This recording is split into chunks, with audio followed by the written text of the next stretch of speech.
Assalamualaikum warahmatullahi wabarakatuh. Kembali lagi di channel Nasihat Kehidupan Misteri. Pada video kali ini saya akan membahas tentang 7 tombak pusaka Kanjeng Ratu Kidul. Menelusuri sejarah secara detail memang sangatlah sulit untuk kita kaji. Di samping perbedaan zaman yang kita alami saat ini jauh tertinggal dengan zaman mereka, namun secara maknawi tidak semua sejarah musnah begitu saja dan tanpa bisa dibuktikan, karena fakta di sini akan mengupasnya. Bercerita tentang tokoh yang satu ini sampai kapanpun terus menjadi pro kontra. Suatu mitos dan kenyataan sejarah akan terus mewarnai pemahaman orang-orang yang belum paham sejatinya siapa Ibu Ratu Pantai Selatan. Mereka saling membenarkan pendapatnya masing-masing dengan mengatasnamakan keluarga atau silsilah garis keturunan. Alhasil, dalam pemahaman sesungguhnya, mereka masih dalam tahap katanya. Inilah kisah selengkapnya yang disarikan dalam kitab kuno yang berjudul Terbukanya Pulau Jawa, karangan Habib Syekh Muhammad Idrus, ditulis pada tahun 1845, yang dinukil dari Nabiullah Khidir alaihissalam.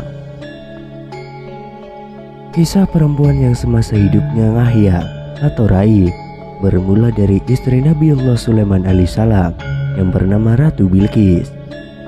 Setelah suaminya wafat, beliau ngahyang karena cintanya yang begitu besar terhadap suaminya. Namun Allah berkehendak lain.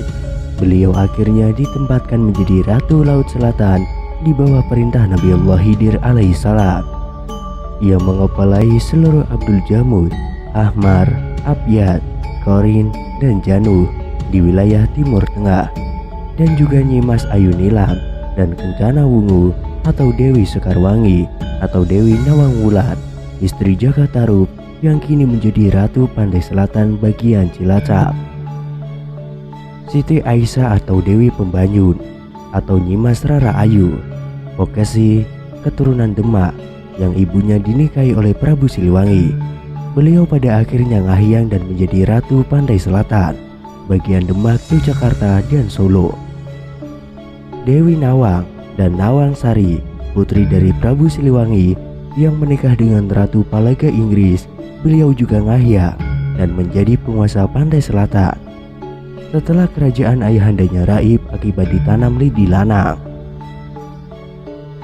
Dalam hal ini, kita tidak membedarkan secara detail tentang sejati diri mereka, namun kita hanya menceritakan perjalanan 7 tombak yang pernah menjadi bagian dari hidup mereka, yang kini telah diwariskan pada manusia di bumi.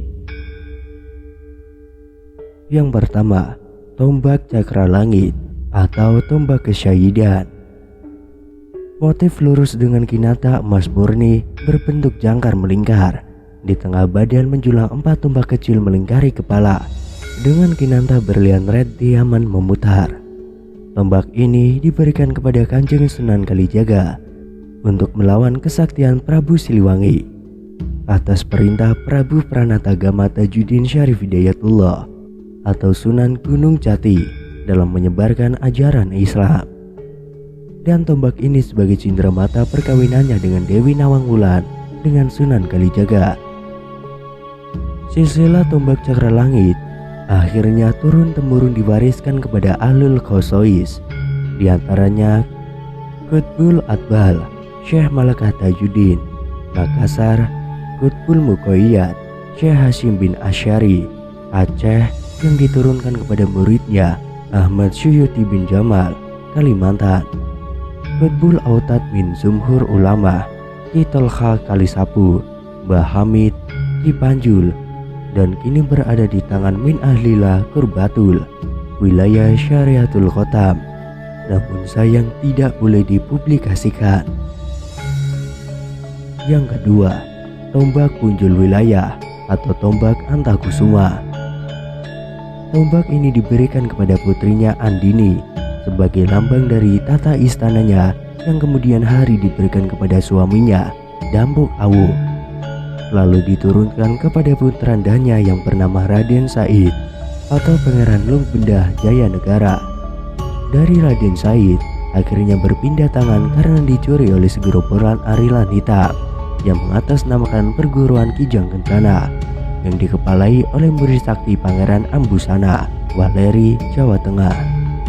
Baru setelah 20 tahun di tangannya, tombak punjul akhirnya dimiliki oleh seorang petapa sakti, Buyut Ajigung Ajiguna. Setelah adu kesaktian, kisah tombak ini turun-temurun dijaga oleh sebagian bangsa Hindu dan pada akhirnya raib di hutan Banyuwangi, Jawa Timur. Dan baru setelah seorang waliullah kamil, Mbah Hafiz, yang berasal dari Timur Tengah menduduki wilayah tersebut dan akhirnya tombak punjuk wilayah tetap terjaga. Yang ketiga, tombak Panatagama atau Raja Maimun. Pemberian dari Sultanul Jin Maimun Indramayu bermotif 3 cabang tombak ke depan, urat besi aji meteor legam, hitam bersisik tanpa pamor, dihiasi 7 batu merah delima, 3 zamrud Kolombia, dan 4 safir Sri Lanka, serta 11 batu biduri air. Silsilah tombak ini masih misteri, hanya kedapatan 4 orang dan lainnya tidak diketahui, yaitu Syekh Abdullah Al-Fanani min Rijalullah, Syekh Qasim Al-Jawi, Syekh Mudaim, dan Kitoha Tegal Gubuk. Yang keempat, tombak Cemeti Rasul atau tombak alam jagat raya. Tombak ini bermula dari pemberian Rasulullah berupa cemeti panjang atau besi panjang yang diberikan kepada Nabi Allah Khidir alaihissalam, yang kemudian diberikan kepada Dewi Nawang Wulan sewaktu dibayat syahadatiyah oleh ahli rijal bangsa Rububiyah Alul Bari. Lewat mandat Dewi Nawang Wulan, bahan tadi dibentuk oleh abdi dalam Empu Jagala Widesa berupa tombak mata satu dengan urat bumi yang sangat indah. Yang kelima, tombak Karara Reksa atau tombak derajat. Motif bergerigi dengan cabang berantai lebih dari 10, warna putih gading dengan bentuk tumpul, memancarkan cahaya putih kehitaman. Tombak ini hasil riadoh Dewi Nawang Wulan sendiri sewaktu masih menjadi murid Ki Ageng Surya Pangeran Kuncung Anggarabuana. Yang keenam, tombak Karara Mulya atau tombak Mangku Mulyo. Tombak ini tidak diketahui pembuatnya, hanya saja setelah dipegang Dewi Nawang Wulan, tombak ini dihadiahkan atas perkawinan putrinya yang bernama Nyimas Anting Retno Wulan untuk suaminya Pangeran Jaladara, putra Ki Ageng Bintoro Kejuden. Kemudian yang terakhir, tombak Tulung Agung atau tombak Sabto Jati.